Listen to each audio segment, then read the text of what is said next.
and I had him play that one, and it's just like, and then like 3 songs later, she's like, "I said we're going." He's like, "Just I'm almost done, just one more."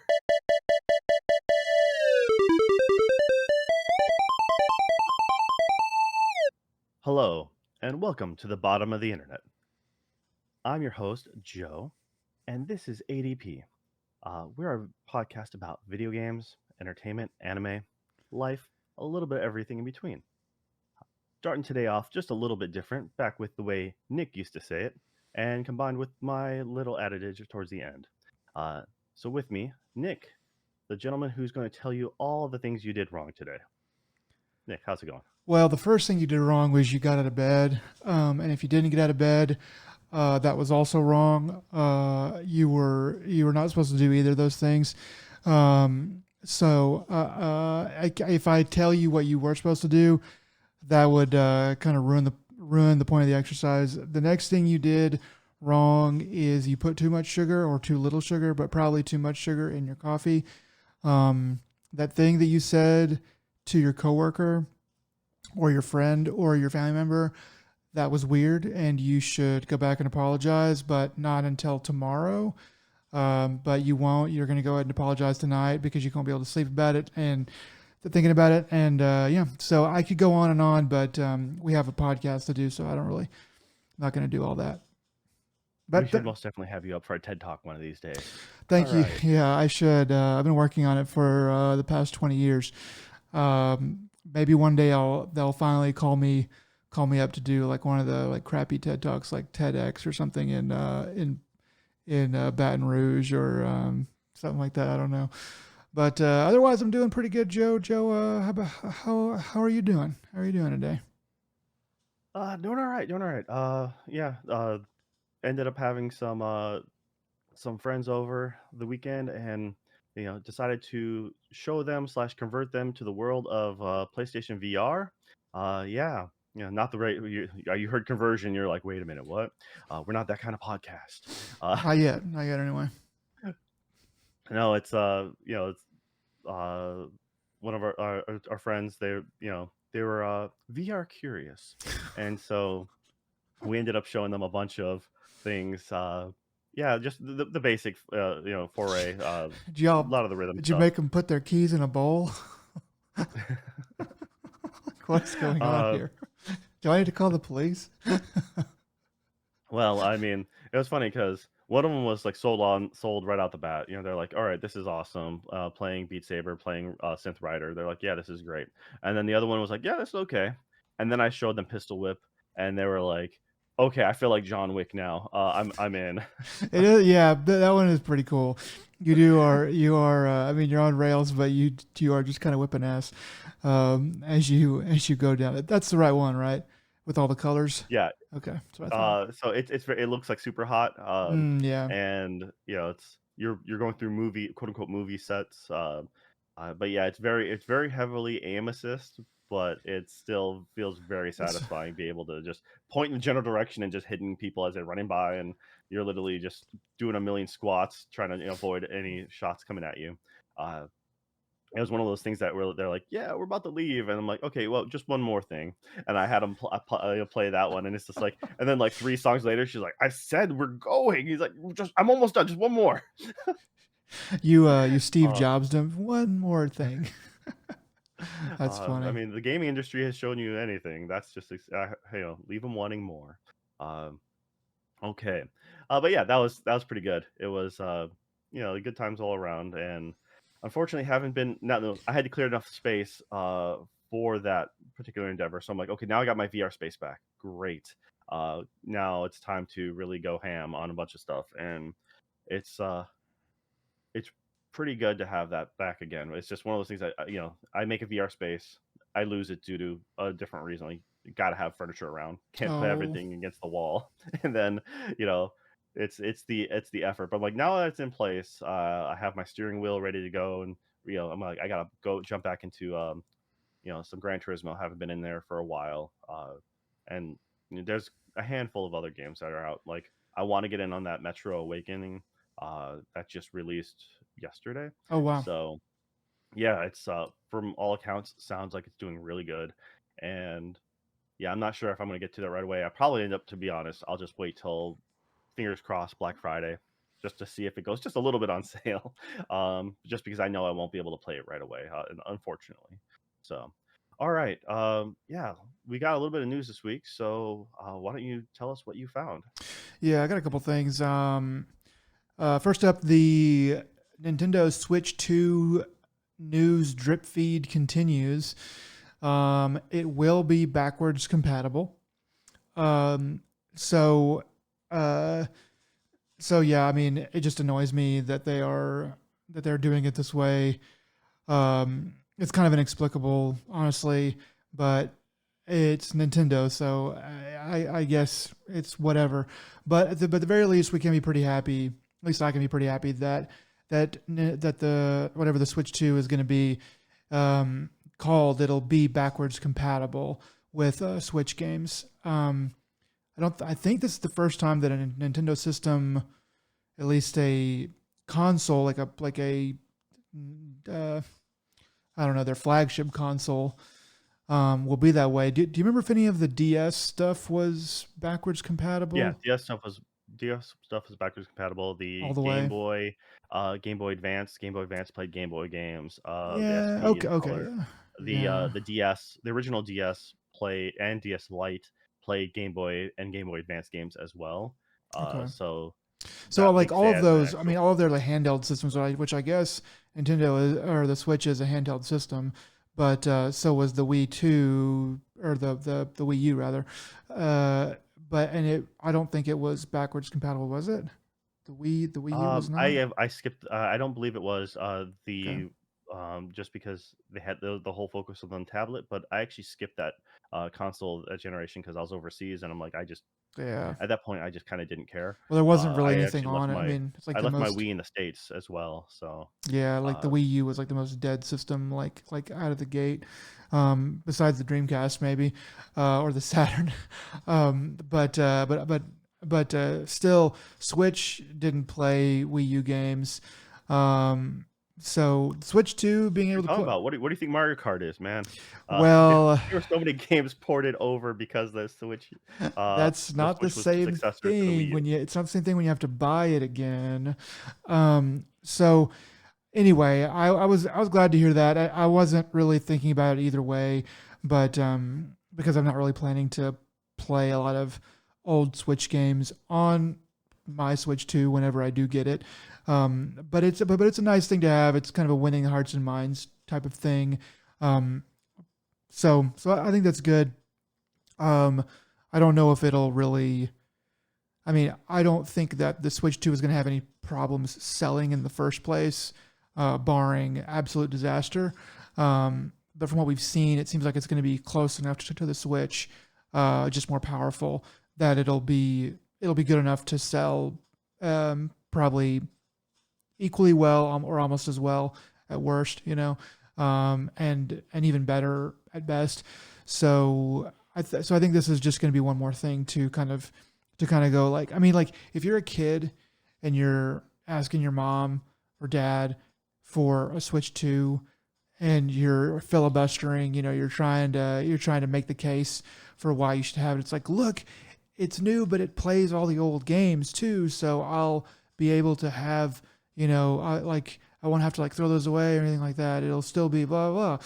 And as a parent, I would be like, that's definitely something, I guess. At least that's what I would think anyway. So, I think it's a good move, and I'm glad that they were able to do it. At least, hopefully. Yeah, for sure. I mean, the it kind of was a no-brainer though. I feel like if they I think everyone assumed that the Switch 2 was going to be backwards compatible at this point because you kind of have to be. Mm, If you were just going to just straight up ditch the previous generation now day and age, um, yeah. you're going to lose a lot of fans, at least the hearts and minds kind of deal. There are a lot of people will never actually care or use it to its full extent, but it's just the principle of the matter. And yeah, I think it's a wise decision, and yeah, we'll just see how it plays out. I mean, hopefully, if there's any luck, they'll provide a boost to those current games. because there's like a number of Switch games that are subpar. So Mm. we're gonna have, hopefully they'll be able to run at a smooth, consistent rate uh, with the new hardware. So yeah, I mean, and also a good excuse to keep on selling the old games at their Nintendo more or less full price, because there's just that many more units to dish out to.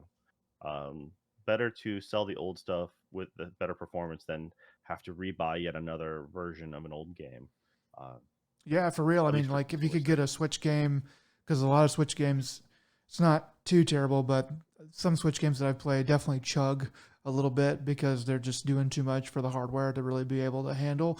So Switch 2, those old games probably won't chug anymore, without at least, I mean, I guess you could always avoid that by getting an emulator, if you dare, and running at Oh, what are you talking 4K about? 60. They keep on shutting those suckers down, man. You have Yeah. to really work hard for those old emulators. Yeah, I guess if you're so inclined, but at least that way it seems like that could be a little bit of a benefit too. It's like, oh, I can play this game I like at a better quality because it's finally on this system.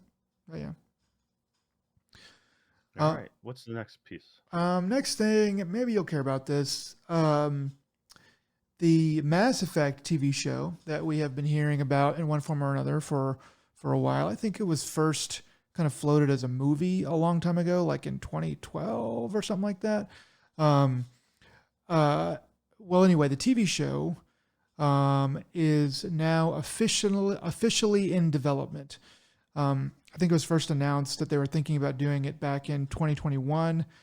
Um, and it finally has some names attached to it.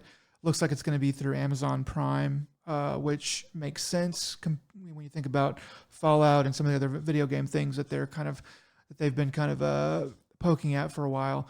But I forget the names that were attached to it, but one of them was like a screenwriter or something on the Spider-Man Across the Spider-Verse, and another one has something to do with something Marvelly or something like that. It's in a Kotaku article or something like that. But I thought it was interesting because I feel like the movie, like if you tried to make a movie out of it, like they had initially thought, it would not have been very good. It wouldn't have turned out. But because of the nature of Mass Effect, because of the conversational aspect of it, and the kind of sort of the mystery and the detective sort of work that you have to do to have that unfold. And with the success of the Fallout TV show, um, being produced by Amazon, I think this stands a pretty good chance of being pretty good.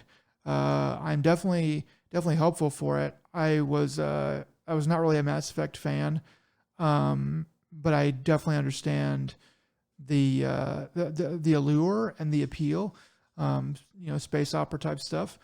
And yeah, I'm kind of excited about it. How about you, Joe? What do you think about Mass Effect as a TV show? I'm After Fallout, I'm optimistic, hopefully optimistic on that one. I mean, if it was a movie, it probably would have just did okay, kind of like the Prince of Persia or Assassin's Creed, which no one remembers.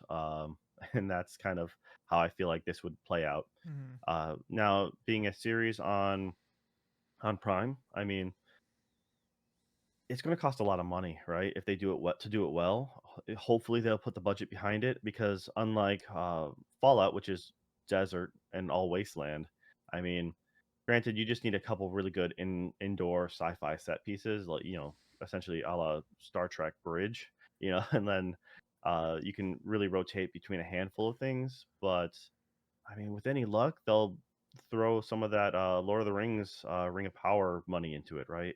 Um, and that's not going to happen. But one could hope. Uh, Now, I guess if they did a movie, the only thing I could think of is you'd have to do it something like the one from the books. The Mm. prequel book that came out was, I forget the name of it now, but it actually was. It took place with Shepard's commander.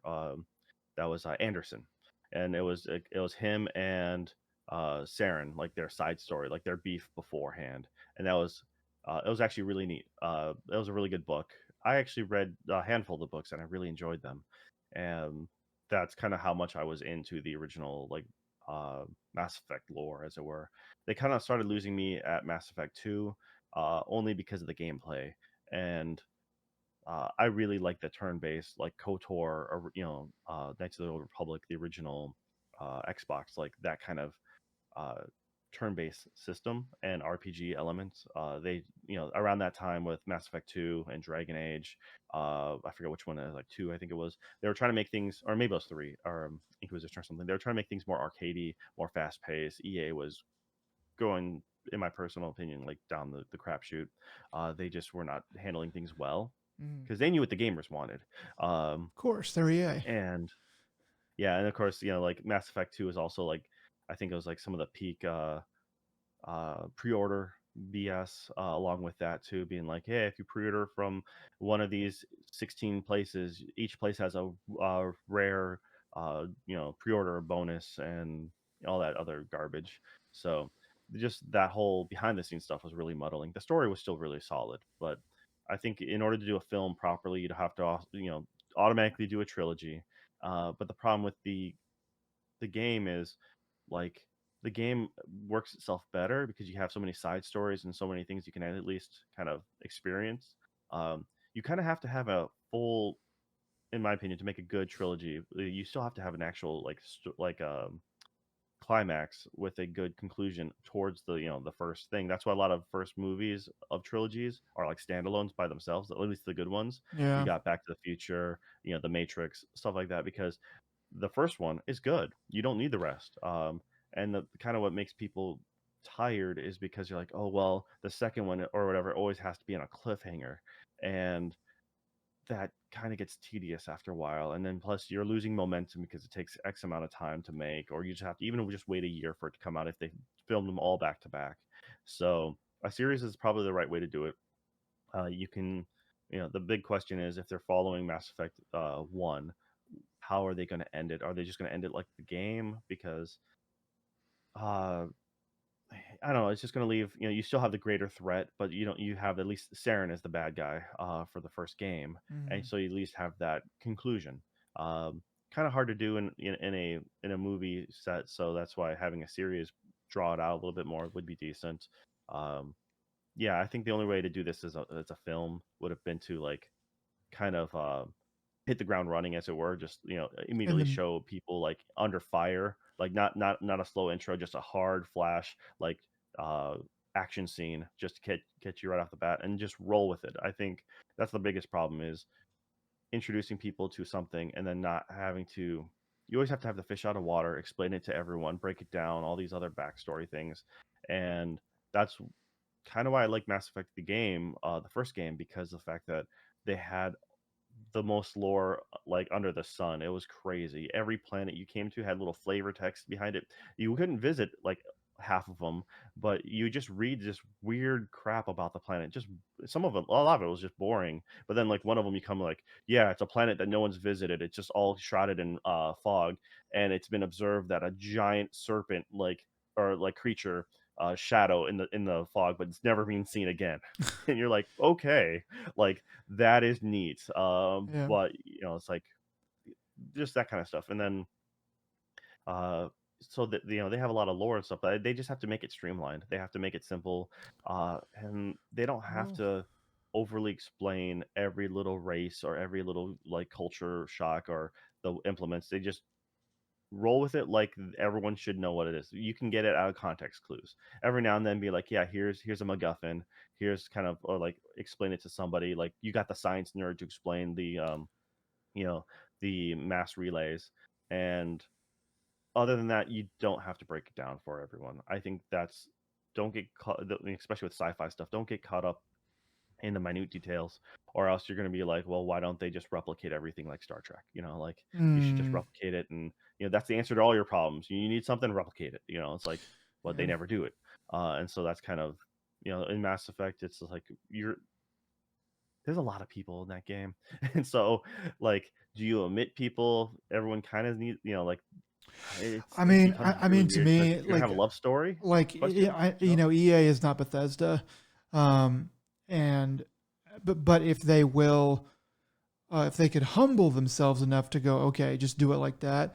I think that would probably be the best is to take that world, to take that universe, and to create a new story where you kind of nod to the games and you nod to the world before. But I mean, that's really the crazy thing that Bethesda did is they let the writers, maybe it was their own writers, I don't remember, but they let the show carry the story, um, to like carry the new part of the story instead of reserving that for like a Fallout 5 or whatever, or maybe they've or like it's possible they have plans for that, and so they were like, okay, we can write this TV show and then we can just write the game to be, the next game to be after that, which is probably what they'll do. But still, most of the time they're too precious with that stuff. They're like, no, we have to save the best for the thing that has always made us money. So I think I think that they will probably try to go with a remake or something of the game in a TV show form, um, which might not be bad, but it won't be as good. It won't have the chance, at least, to be as good as a new story, like something. I mean, like Andromeda, for all of its problems, at least was trying to do something, new and outside of the old stuff. Doing something like that might be pretty cool. It might work pretty well. Um, it just depends on how strong the writing is. For Fallout, they were able to do really good writing, and when they had that writing, they put a lot of money into the sets and the actors and the directing and all the stuff. If they're willing to do that with Mass Effect, then I think it can be pretty good. But it just depends on what EA is willing to let go, and how much they're going to allow Amazon or whoever's making it, and vice versa. Um, how much people are going to come to agreement on what should be done. But I think it could be good. Yeah. Well, that's the big problem though is it's unlike yeah, unlike a Fallout where you can, it's like you have a just a simple world event and you can make all these stories. You have in the Mass Effect trilogy, you have such a looming threat. So it's kind of hard if you don't do the first game. It's kind of hard to make anything within that timeline because with the more or less the big bad evil guy in the background, like looming as a constant threat. So it's kind of hard to have a side story there. That's why I think, and the first book, which was actually Mass Effect Revelations, that is probably your better bet because uh, you have Anderson being the main character trying to become the first Spectre, and he's supposed to be working with uh, Saren. It's been so long since I thought I remember these names. So, and he's supposed to be his like observer to see if he can do the mission properly. And so you minimize the cast. You have a smaller cast. You don't have to worry about set design, like designing a bunch of different characters. Depending on how you're going to do it, like whether it's practical suits or CG or something like that. Like I'm not really 100% sure. Like but you can minimize your budget that way and your set pieces, and just follow a simple contained story. And if it does well, then you can lead into the Mass Effect trilogy, uh, and then have the whole Commander Shepard, arc, uh, all big and bombastic. I think that might be the better way to do it. If you're following any of the stories, that is. I mean, because like I said, the other option is go Andromeda, be like, okay, so we're just spinning off here. We're we're Andromeda too, we're Which, Project I mean, Artemis. the main thing Yeah. about Andromeda was that it wasn't really bad. It was mostly like as far as the story or even the gameplay is concerned, just the glitches, right? That was like what sank it like early on. But was like the Well, story it was buggy. The story wasn't that great either. okay? It was a riddled mess kind of across the board. People have learned to like its charms and after patches and stuff like that, but even just the story wasn't solid enough.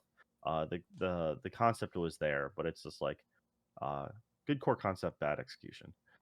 Is kind of all around. So I mean, it was bad enough to kill the franchise for like a long time. It Yeah. stayed dormant.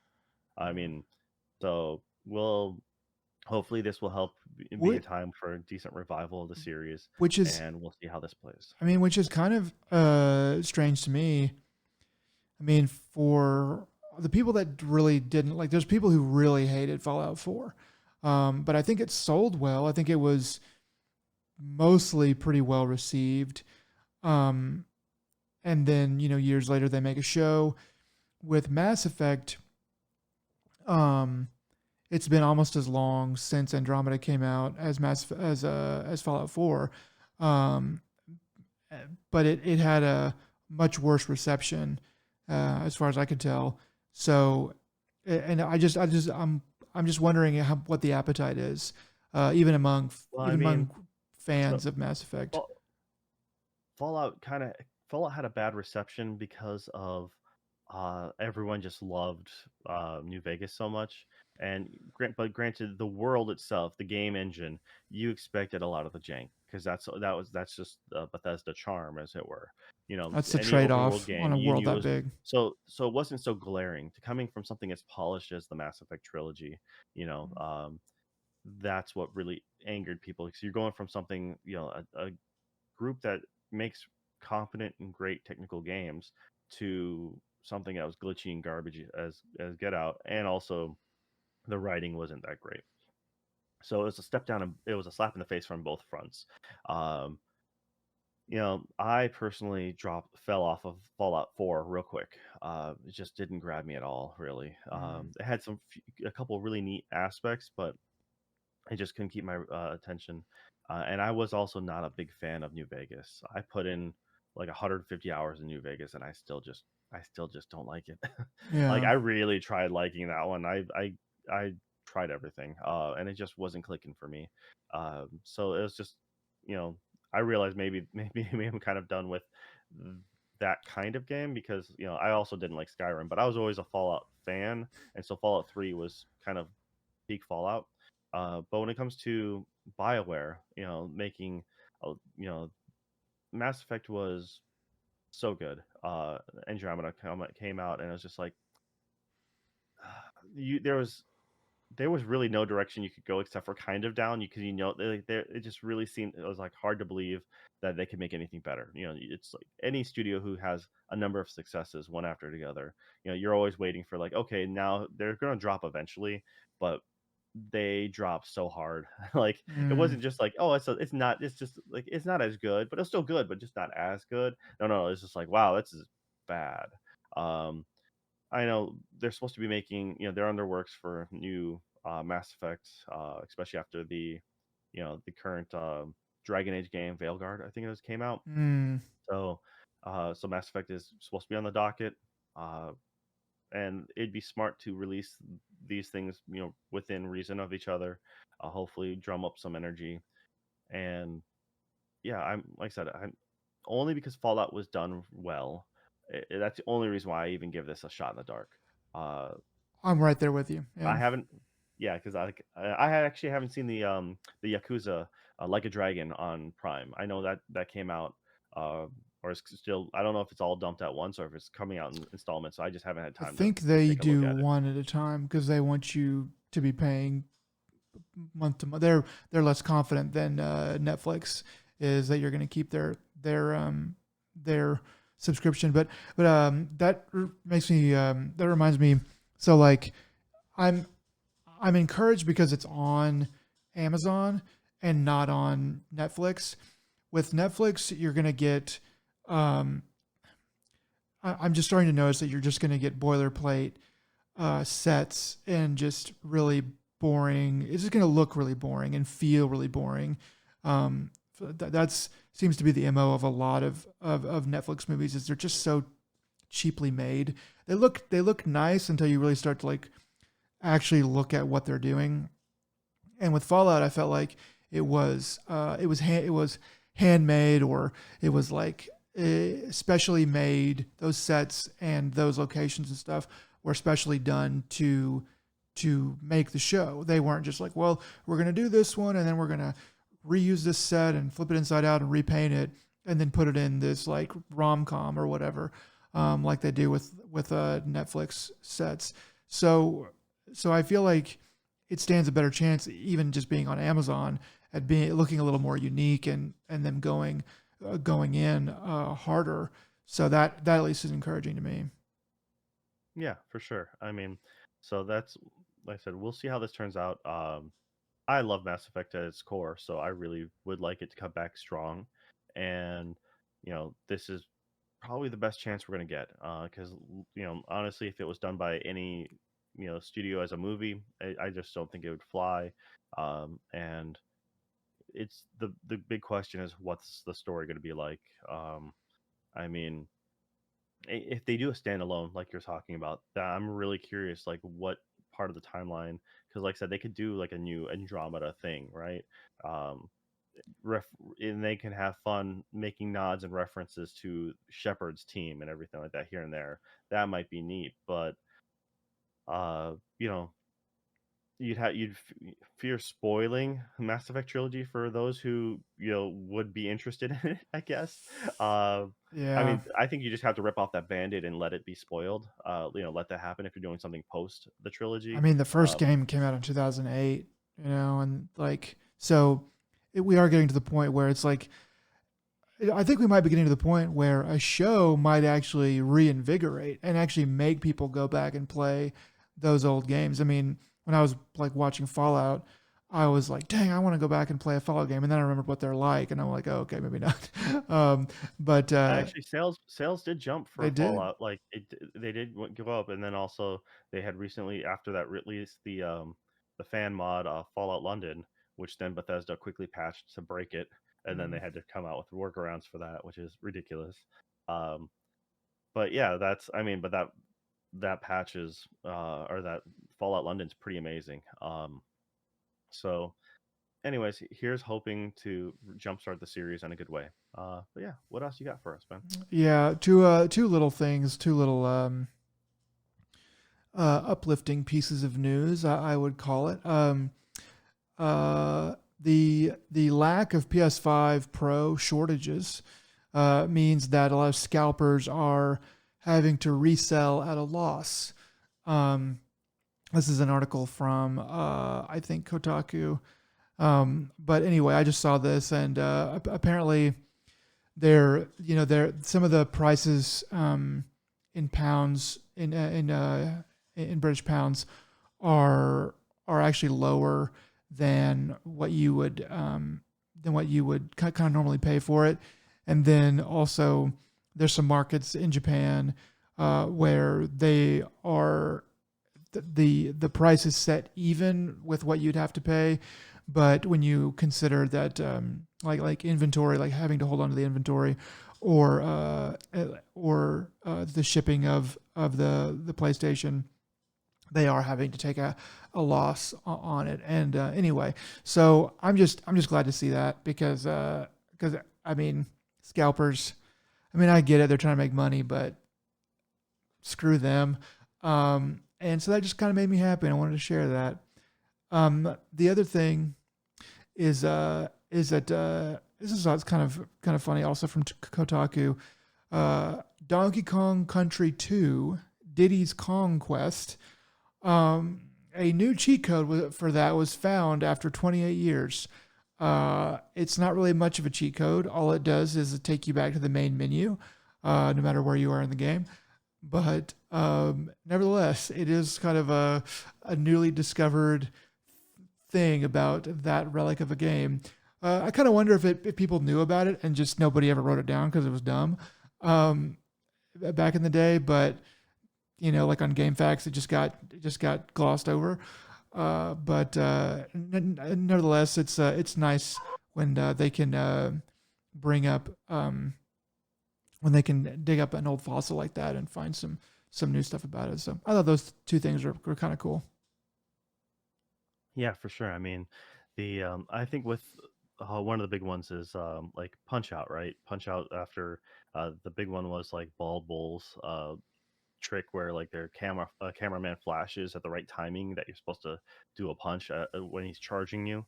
And I'm like, I feel that people probably knew that and had word of mouth for forever, just never officially like became a statement. And speaking like people would have had to have known that, I feel.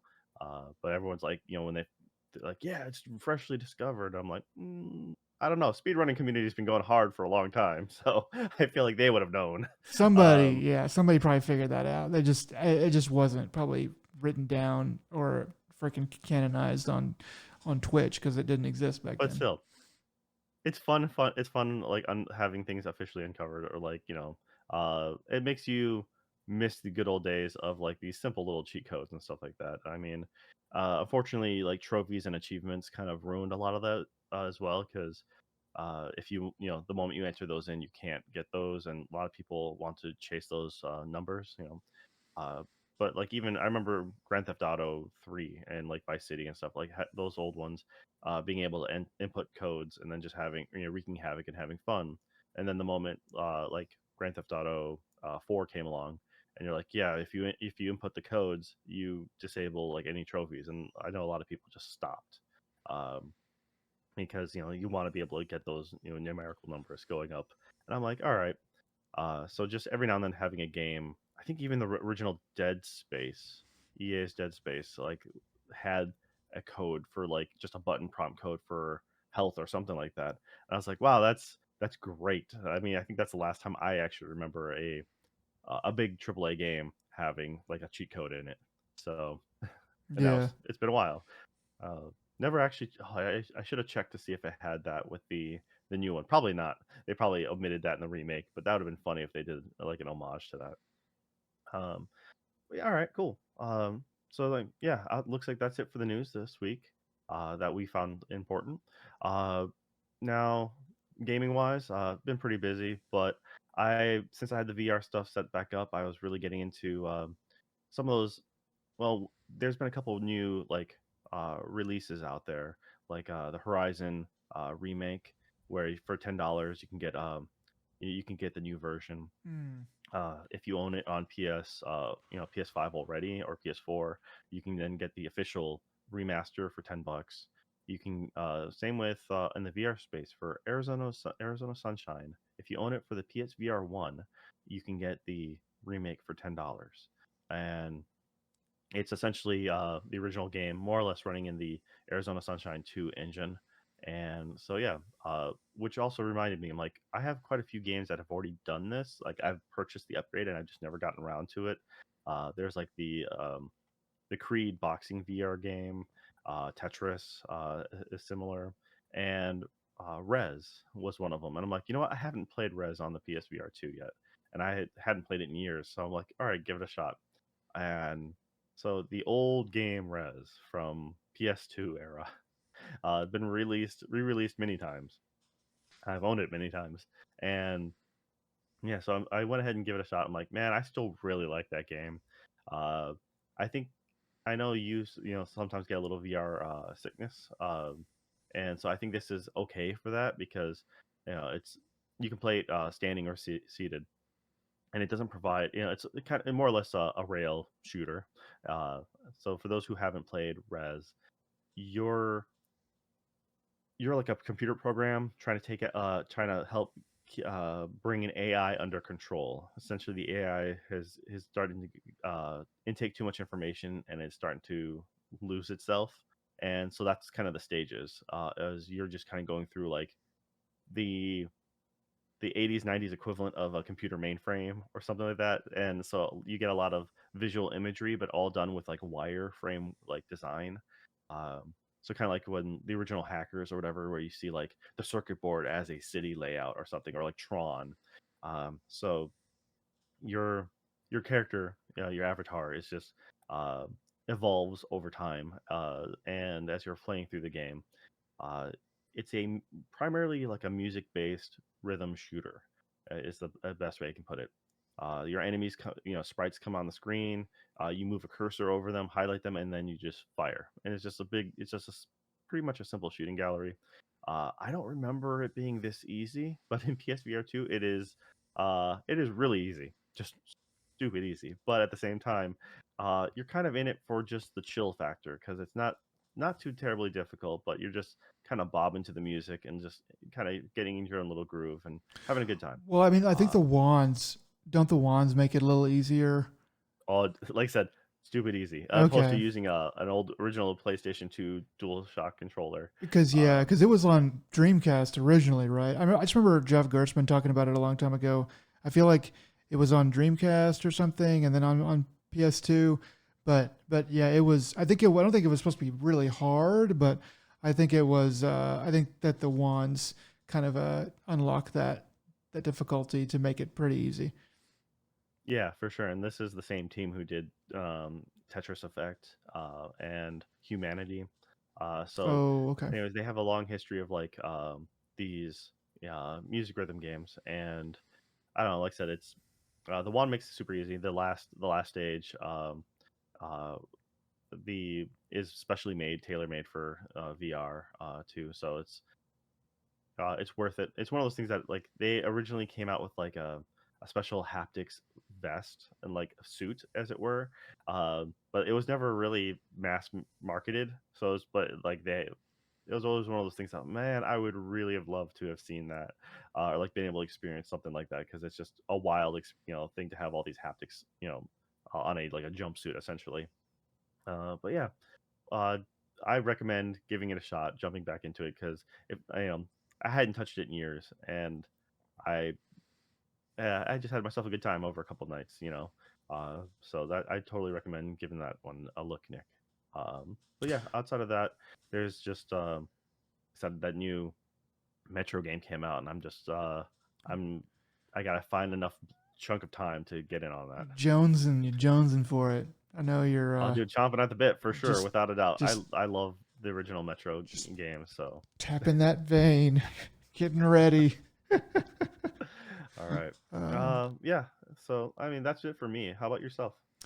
I'm still plugging away at a game that I will talk about here soon. Um, I'm in chapter 6 of 7 chapters, and I will be done one day, but uh, it'll happen. It'll happen one of these days, and I'll talk about it, and then I'll be able to move on. I don't know what I'm gonna do in the future because I gotta set a limit or whatever. I just hate to like have to move on from a game that I really like after playing for only 10 or 15 hours. Because like, well, I gotta play something new for the cast. I don't know. I'm gonna have to do something about it though. But I laughed internally when you talking about the Switch 2 being backwards compatible, and you're like, "I'm not gonna buy any of the previous." I'm like, "Dude, you're gonna still be playing Legend of Zelda, okay? You're gonna be like, I'm finally gonna beat this thing, maybe, kind of, not really. But I could, another 100 hours or so. yeah, That's yeah. I think, yeah. I have a list. I have a list of games. I have like 10 games. Uh, and that's an extremely short list. But there's like a short list of 10 games that I'm like, what is wrong with me? Why have I not gone and played these games? I have always wanted to. They're classics, or I know that they're going to be really, really freaking good and really, really up my alley. And so, I'm trying, I'm trying to get to that list, um, without being distracted, at least not distracted too much. But, but we'll see. It will happen. It's just taking time. all right. Um, well then, like, what have you been watching, sir? So it's been a little while. I watched The Boy and the Heron, from our good old pal Miyazaki. And So this is a Miyazaki proper, right? Not not his yeah, this isn't family the or other anything like dude that. at Studio Ghibli. This is Miyazaki's next last movie that he'll ever make. Um, I hope that he doesn't say. I mean, I hope he doesn't say that he's gonna retire again, because I think that he's just, when you watch, like, I don't know if you've watched any of the documentaries on him, but I watched one a long time ago, and you can just tell that he's just the kind of person they can't really stop working. He just can't stop, which is why his movies are, so good or whatever about them. Is there's a dedication in his movies, whether you like them or not. You kind of have to recognize that at least. So I kind of hope that he just doesn't say that he's going to retire and he just works until he. I mean, I hope he makes himself happy, but admits to himself that he's just going to work until he dies, and he'll get a quarter of the way or halfway through the next movie or the one after that or the one after that, and then they'll just have to finish it, like without him. But that's all kind of beside the point. This movie, it's a Miyazaki movie. It has all the same trappings. It's kind of, if I was gonna just oversimplify it, I would say that it's pretty much a lot like a Spirited Away or a Totoro, but about a boy. Um, and it's kind of the same trappings about kind of magical world, family problems, and weird creatures, and nature, kind of the you know the value of nature and stuff like that. But it's still along all those lines, but it's really good. It's the animation is fantastic as usual. So much detail, just so much attention to detail. The backgrounds are fantastic, um it's one of those movies where I don't know, you know what you're gonna get, and it's not gonna be anything particularly new, but um by the time like early on I was like, okay, I get it. It's looks good and all this stuff. And by the end of it, I was just like, yeah, it's another. I mean, it's just another good Miyazaki movie. It won't be as formative to me like it probably will be to like younger people or whatever. Um, but I enjoyed it. And I can recommend it. I mean, if you like his other movies, then you'll probably like this. I think it's better than Ponyo, because that's probably his like most like what did we really do here? We didn't really. This really didn't need to happen. Not that it's. I don't think it's bad, but I don't remember anything about it to be honest. So It was one of the worst retellings of The Little Mermaid that I remember, but well, yeah. I mean, not a far bridge to fall from, I guess, on that one. But um, yeah, so uh, I liked it. I liked it a lot. Um, I don't know when I'll rewatch it, but um, at the very least, you can enjoy it for the purity of the animation, the dedication to detail, and things like that. And there are some weird things about it that there's there is one scene that's pretty funny, that I won't try to describe because it's too contextual to what's going on. But some of the weirdness, some of the off the wall stuff, that kind of happens. It's not too crazy or anything like that, but it's just like, oh, that's just weird enough to be endearing, I would say. With his movies, and this one is no different. So yeah, I really liked it. all right, cool. All right. Well, last week I made fun of a the movie poster for the Haikyuu movie, the dumpster battle, and because this one had uh, it was the main guy and another person from a different team coming at each other with like you know K-bar, combat knives, and I'm like, for a volleyball anime. I'm like, it is dumb.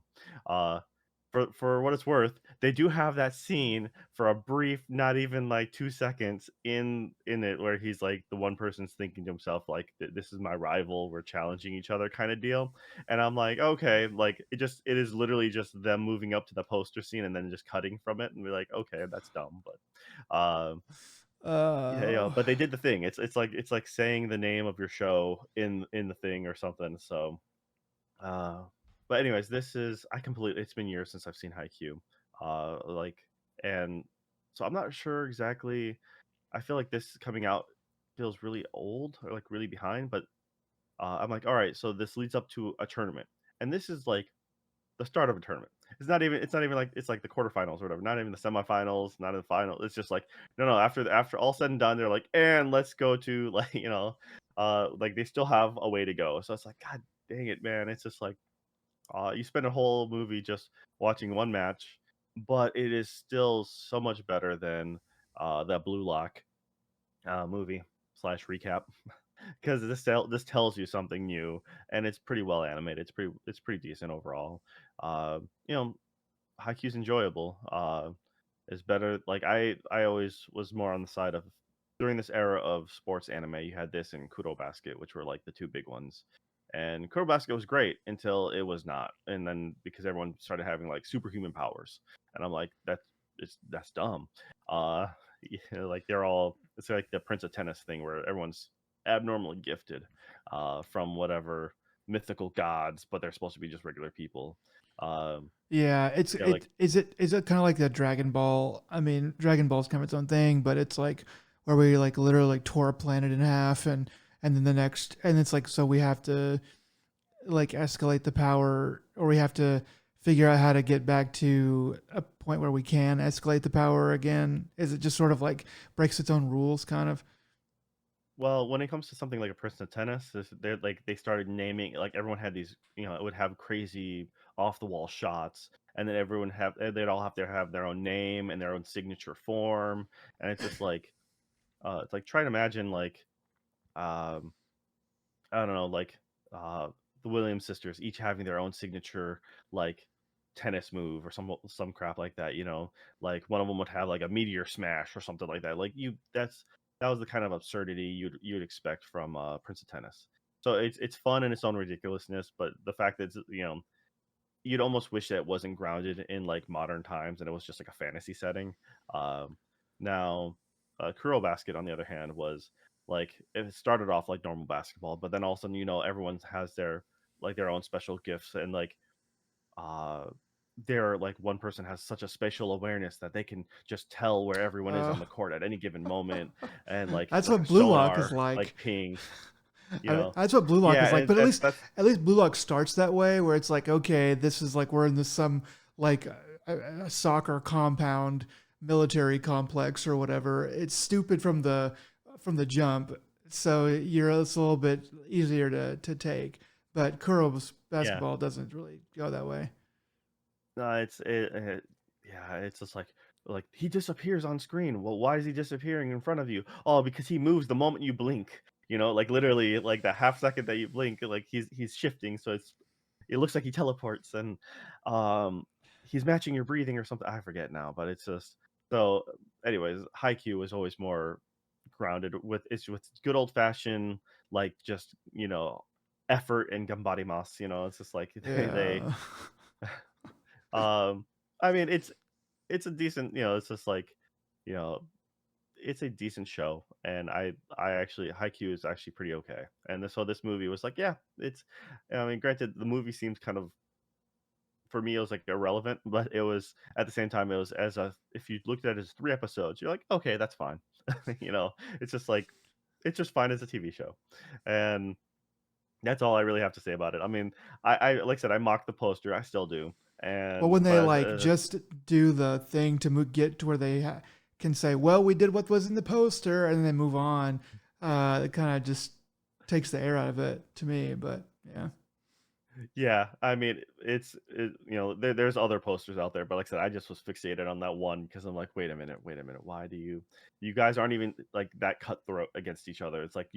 It's one guy who's like lethargic, who's learning to love the game because of someone else's passion, and and through the friendship of rivalry, he then realizes he has a love for the sport, and I'm like, lame, just lame. they So yeah, no, like I said, but it was still entertaining. It was funny enough, and yeah, I mean, as if you like Haikyuu, you'll like this. And like I said, I found it better than other things. So, but on that note, that's really it on my end. So, yeah, it's yeah, kind of a light week, you know. So I don't really have anything. I mean, there's other stuff I could talk about, but I'll save those things for later. Uh, but yeah, I mean, been it's been it's there's a lot going on. There's a lot going on, and I think maybe U.S. elections happened. People are one way or the other. yeah, We we just it does has no space in our realm here, so we're just gonna leave that blank. yeah. But Nick, uh, what are some words of advice to give to all the people out there? Um, when you have a big milestone episode, you should probably try to have more like a deluxe package, instead of Short episode. instead of an extra short episode. Yeah. But yeah, that's all I got. Well, yeah, this has been ADP episode 100, and Nick will add in all the lasers, sound effects, and fanfare later, post. So watch for that. And if you have any criticisms, direct it at him. Uh, Yes, feel free. all right. Well, until next time, y'all just take it easy. Bye, guys.